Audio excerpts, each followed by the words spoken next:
നിങ്ങളുടെ പപ്പായയിലും മഴ വന്നപ്പോൾ ഇങ്ങനെ ഒരു പ്രോബ്ലം ഉണ്ടോ? അതായത് താഴത്തെ ഇലയൊക്കെ മഞ്ഞളിച്ച് അങ്ങ് പൊഴിഞ്ഞു പോവുക, ഇലകളൊക്കെ ഡ്രൂപ്പ് ചെയ്തിട്ട് ആരോഗ്യം തന്നെ നഷ്ടപ്പെട്ട പോലെ ഉണ്ടാവുക.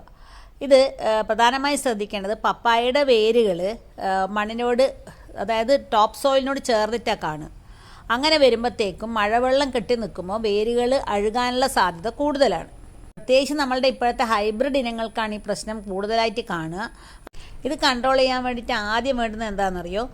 പപ്പായയുടെ ചുറ്റും കെട്ടി നിൽക്കുന്ന വെള്ളം ഒഴിവാക്കാനുള്ള പരിപാടി ആദ്യം തന്നെ ചെയ്യുക.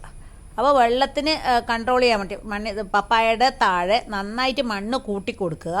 എന്നിട്ട് മഴവെള്ളത്തെ ചുറ്റും, അതായത് പപ്പായയുടെ തടത്തിലേക്ക് വീഴാത്ത രീതിയിൽ ക്രമീകരിക്കുക. പപ്പായയുടെ തടത്തിൽ മണ്ണ് നന്നായിട്ട് കൂട്ടിയെടുക്കുന്നതാണ് ഏറ്റവും എളുപ്പം.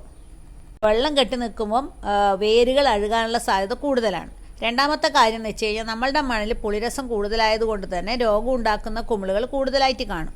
അപ്പോൾ പൊടിഞ്ഞ കുമ്മായം നന്നായി തന്നെ ചേർത്ത് കൊടുക്കാം. ഒരു പപ്പായയുടെ ചോട്ടിൽ 1/4 കിലോഗ്രാം വരെ പൊടിഞ്ഞ കുമ്മായം ചേർക്കാം. ഇതുപോലെ പപ്പായ ഇലകൾ പൊഴിഞ്ഞു പോകുന്നുണ്ടെങ്കിൽ അത് ഒന്നുകിൽ മണിര കമ്പോസ്റ്റിലേക്കോ മാറ്റുക. എന്താണെന്നറിയോ? ഈ പൊഴിഞ്ഞു വീഴുന്ന ഈ പപ്പായയുടെ താഴെയാണ് രാത്രി കാലത്ത് ഒച്ചുകൾ വന്നിരിക്കുക. ഒച്ചുകൾ അത് തിന്നാൻ വളരെയധികം ഇഷ്ടപ്പെടുന്ന ആൾക്കാരാണ്. അപ്പോൾ ഒച്ചിൻ്റെ ശല്യം കൂടാനുള്ള സാധ്യതയുണ്ട്. ഒച്ച് വന്നു കഴിഞ്ഞാലുള്ള പ്രശ്നം എന്താണെന്ന് വെച്ചാൽ പപ്പായയിൽ ഉണ്ടാവുന്ന പുതിയ പൂക്കളും അതേപോലെ തന്നെ കുഞ്ഞു പപ്പായയൊക്കെ തന്നെ ഈ ആഫ്രിക്കൻ ഒച്ച് ഉൾപ്പെടെയുള്ള ആൾക്കാർ നശിപ്പിച്ച് കളയും. മഴയില്ലാത്ത ദിവസം നോക്കിയിട്ട് സൂഡോമോണാസ് 20 ഗ്രാം 1 ലിറ്റർ വെള്ളം എന്നുള്ള തോതിൽ, അതായത് 2 ലിറ്റർ വെള്ളത്തിൽ 40 ഗ്രാം സൂഡോമോണാസ് കലക്കി തടത്തിൽ ഒഴിച്ചു കൊടുക്കാം.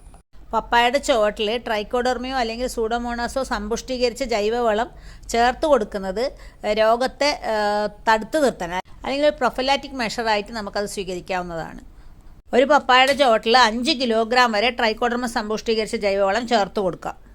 ഇതുപോലെ പൊഴിഞ്ഞു വീണ പപ്പായ ഇലകൾ എന്താ ചെയ്യേണ്ടതെന്നറിയോ?